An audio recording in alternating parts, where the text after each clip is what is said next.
make about 45 million pounds of chips in a quarter. That equates to about 200 million pounds of potatoes, which is quite a few. What's interesting with M&T is they're a small town bank, and as we've grown, they've also grown with us. They've got the resources that you would need in order to go big, but they also have that friendly local community feel so that it makes it seem easier than it probably is.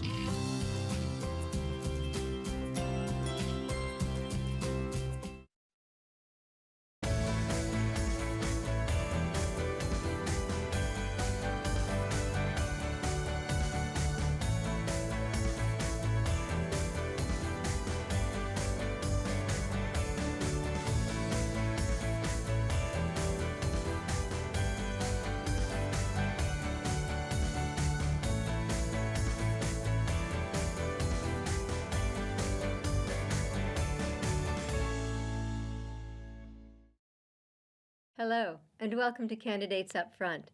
This program allows voters to get information directly from the candidates in the May 18th municipal primary election. It is a joint project of the League of Women Voters of Berks County and Berks Community Television. Both are nonpartisan organizations. Neither ever supports or opposes a political party nor a candidate. Today, our featured race is County Treasurer. The treasurer is the custodian of all county monies, all county funds. The treasurer collects our real estate taxes, fees, and receipts, and disperses all funds after authorization by the Comptroller and the Board of Commissioners.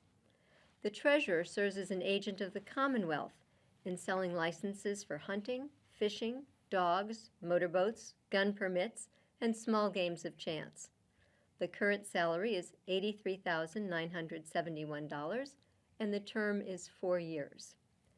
Republicans in this primary will select one of two candidates. They are the incumbent, A. Dennis Adams, and challenger, Jack Gumbach. Each will be asked the same questions in the same order with the same time limit. Each candidate's views are their own and not those of the League or BCTV.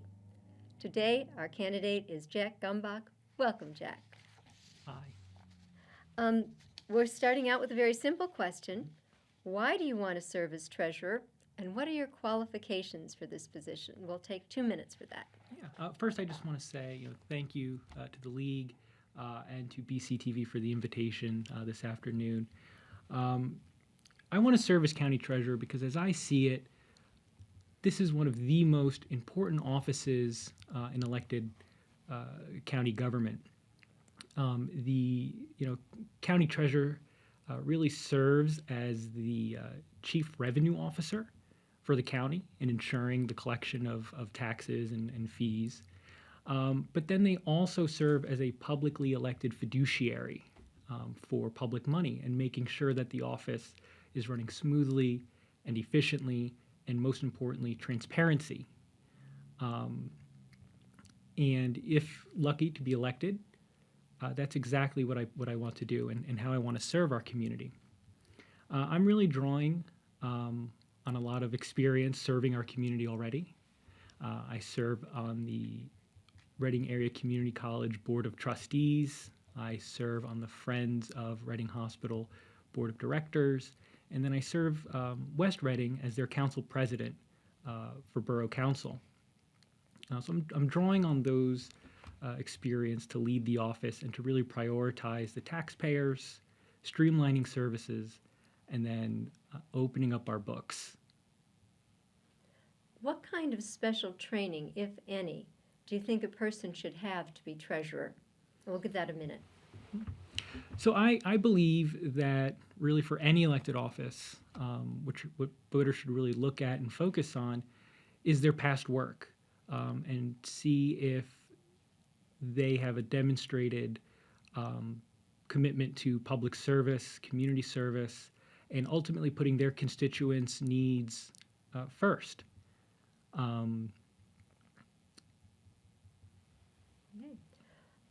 What kind of special training, if any, should the workers in the office have? Mm-hmm.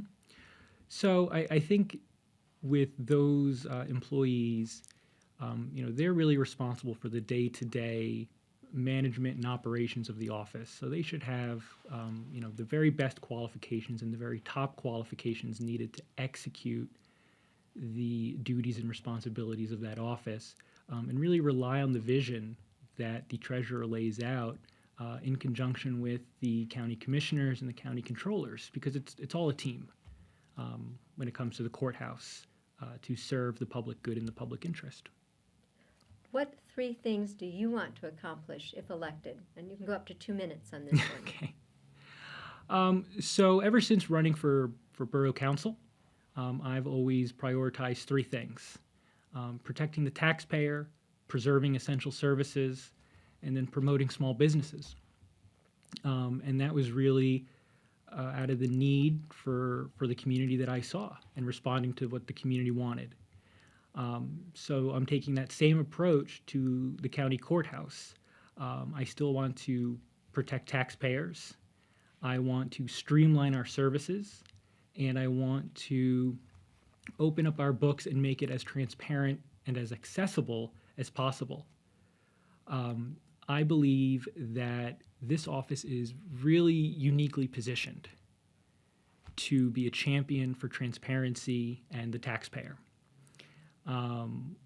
I believe that all the information, all of our financial data, should be in easy to understand format, online and accessible.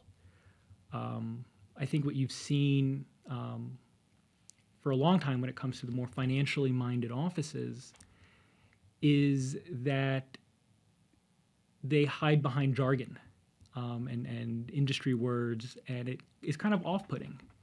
And people don't know how to engage. They don't know what type of questions to ask. So I really want to be on the trenches, making this information available, presenting it to the taxpayers, and making sure they understand where their tax dollars are going. I think with that information, we can start to restore, trust in a lot of our public institutions. So I really want to almost demystify the office a little bit. The county has 3 financial officers: the treasurer, the controller, and the budget director, who's also called a chief financial officer. Please explain the functions of these offices and how they relate to each other. And you can take up to 3 minutes if you like. So these offices are a team. They all work together in conjunction. The county CFO is more responsible for the day-to-day operations of the county monies. As I said before, the county treasurer serves more as a chief revenue officer, overseeing the collections of taxes and fees. And then the controller really serves as our chief auditor and oversees it and makes sure that all the numbers add up. Okay. How would you assure the safekeeping of public funds is required by law? Yeah, so I think it's not just about the law. I think that is sort of the bare minimum. We need to be striving every day to implement some of the best practices, to go above and beyond, and really ensuring that our monies are safeguarded, that data and information are protected from cyber attacks, and that's an ongoing evolution. As county treasurer, I plan to better leverage different fintech solutions that we're seeing at our own local banks. I plan to look and draw from other counties and see what they're doing, and stay ahead of it. The county treasurer also serves as the fiduciary of public money. And there are a whole set of best practices that need to be implemented, and then of course the public need to be educated on. And that all really starts with clear documentation of everything, all decision processes, all conversations, and then of course communicating that with the appropriate shareholders. And how will you demonstrate transparency? You've talked a lot about it, but Yeah. how exactly will you demonstrate that as treasurer? And So- let's go a minute 30, since this is a major one of his issues. Yeah, so I think it needs to be online, it needs to be searchable, and it needs to be in plain everyday language. Simply putting a PDF online is doing again, sort of the bare minimum. You're not going and educating people and leveraging different networks and different partners and stakeholders. And you're not, and when you're doing that, you're not going to where the people are. You're not engaging with the technologies that they're using, social media and Facebook, Twitter. It's critical to communicate that information to the public so that they know where their tax dollars are going and how that their tax dollars are being spent, how your dollars are being spent. We just wrapped up Sunshine Week last week, where the state celebrates their commitment to transparency and encourages people to go to their different portals and websites to see contracts, to see these deliberations, and to find out how your dollar is being spent. I want to do the same exact thing. I want to do more because I think it's critical. Government only works when there's a well-informed public. And at the end of the day, we're talking about well over $150 million in my care. So we need to understand where that money is going. Well, the county has many funding sources. Their local taxes, their grant revenues, their department revenues, third-party sources, interest earnings, and these funds all come in at different times of year. Could you explain this revenue cycle and how the timing impacts the county treasury? And do you have any changes that you would recommend in how the funds are managed during the yearly cycle? Yeah. And we have 2 years, at least you can go over 2 minutes, I think. Let's do 2.5. Sure. So, no, I wouldn't really make any major changes to the funding cycle. I would just stress that, as the county treasurer is pursuing these monies, particularly from taxpayers, going from for owed taxes or collecting taxes, that we remember that we're dealing with people, and government is about people. So that we're creating a process and a system that still prioritizes people.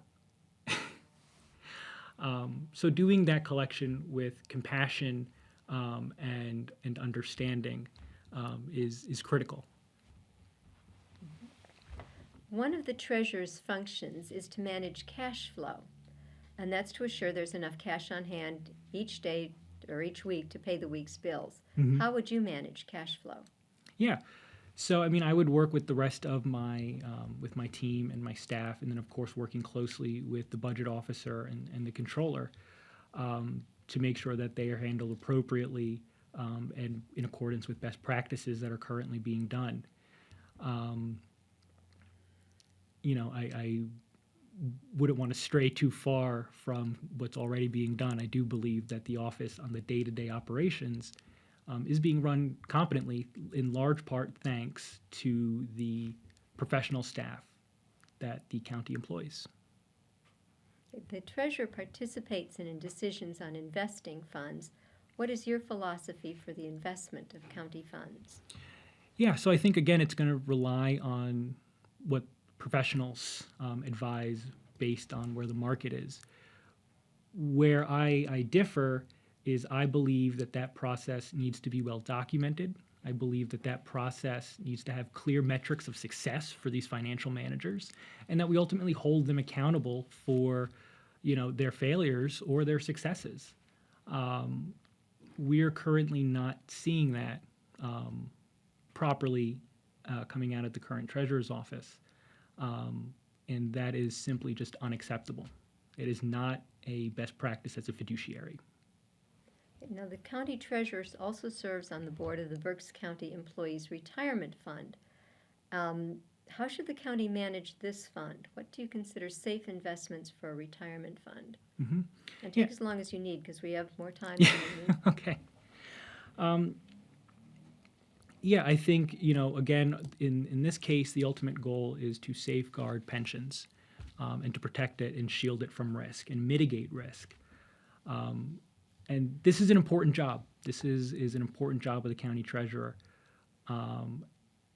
Again, I would rely on the rest of the team to provide the best results for our constituents, for the people that we serve.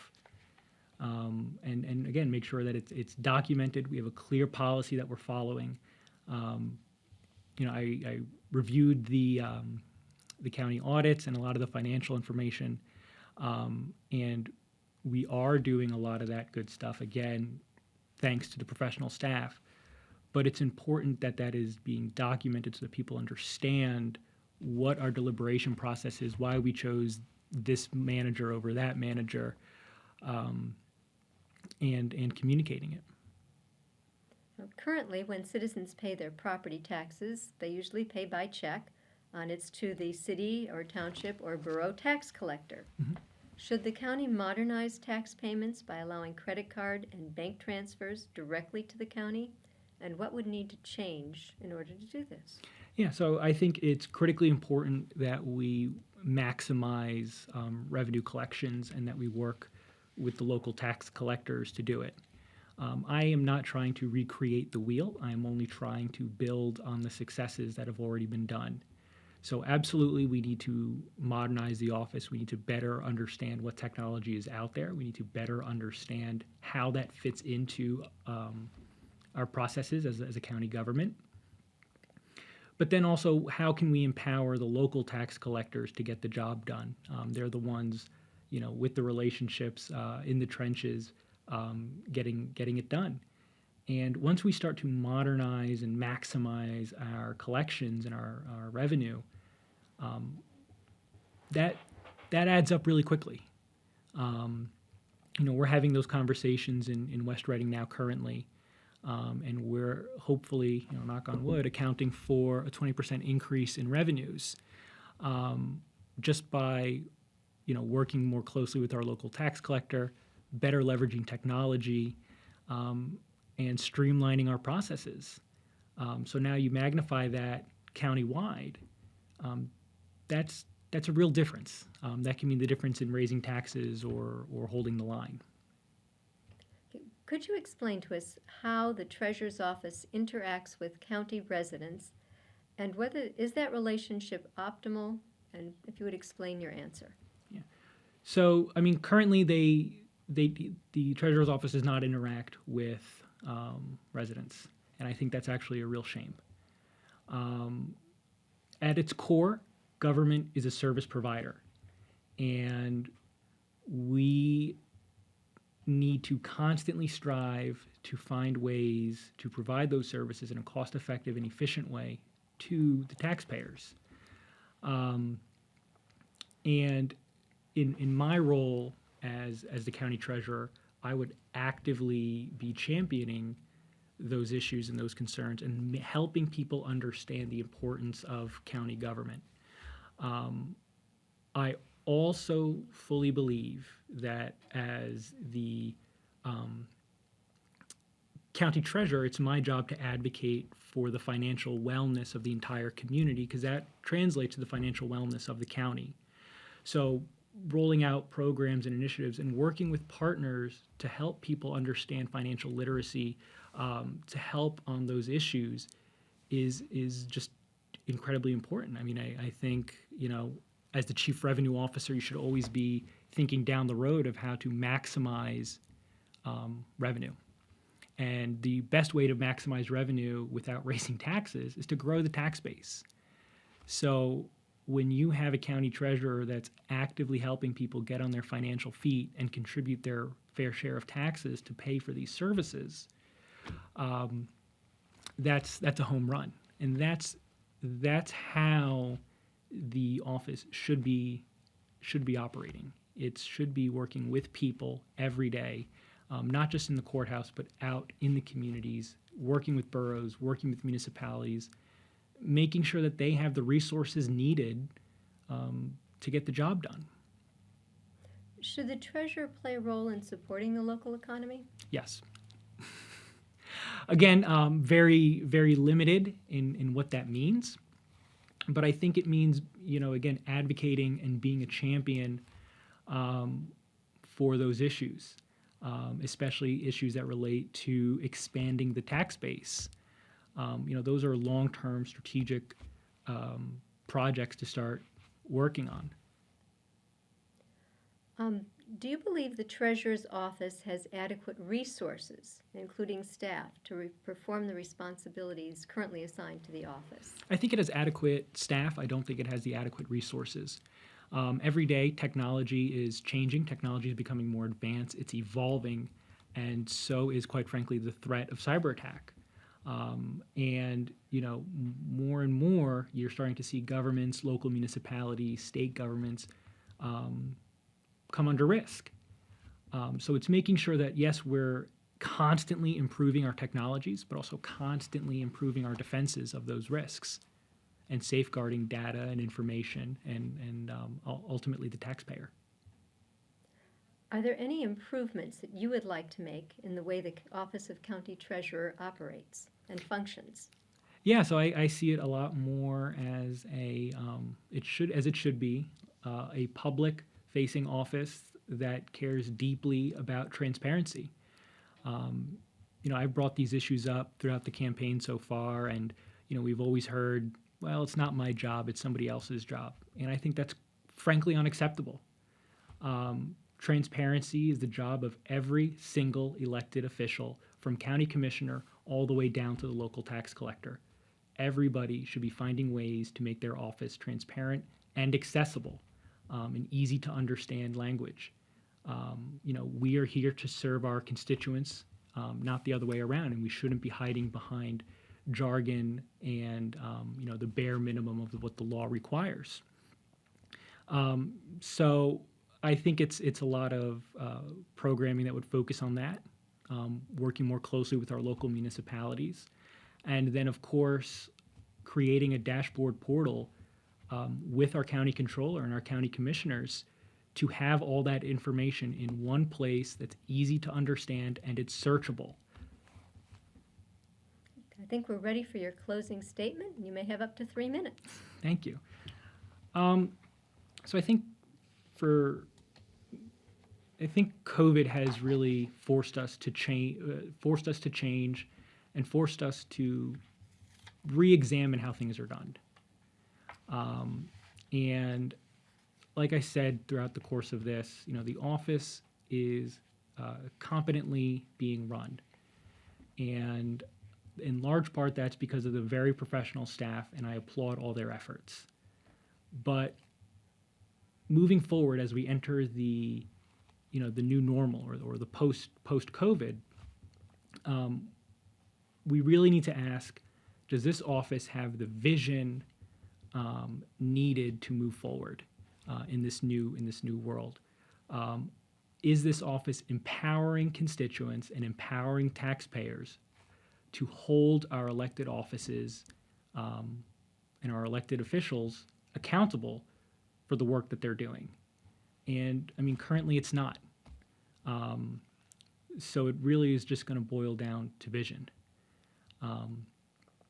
I have the skills and the ability to not only develop this vision with the rest of our elected officials, but to get the job done. As West Riding Council president, we don't get the luxury of pontificating or hiding behind jargon. We have to get the job done. Our constituents hold us accountable every day. And it's that same mentality that I want to bring to the courthouse. Thank you. We thank you very much for sharing your qualifications and your philosophy for running for county treasurer. And I'm going to talk to our viewers now for a minute, reminding you that this is a municipal primary election happening May 18th. The polls are open from 7 in the morning till 8 at night.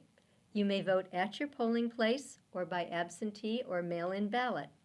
And the last day to register is May 3rd. The last day to apply for one of those paper ballots is May 11th. And all paper ballots must be returned to the County Board of Elections by 8 p.m. on Election Day. Now, a municipal election is when we select candidates for local offices as well as state judges. It's a big election, and it's most important to how we govern ourselves. And this year, there are amendments to our Pennsylvania Constitution on the ballot, and all voters are encouraged to vote on these. You do not need to be a member of a political party to vote on our Constitution. You just need to vote. But to vote for the candidates, you do actually need to be a Democrat or a Republican. A primary election is when those parties select their candidates. So on your ballot, you will find one justice of the Supreme Court, one judge of the Superior Court, two judges of the Commonwealth Court, two judges of the Court of Common Pleas to serve right here in Berks County.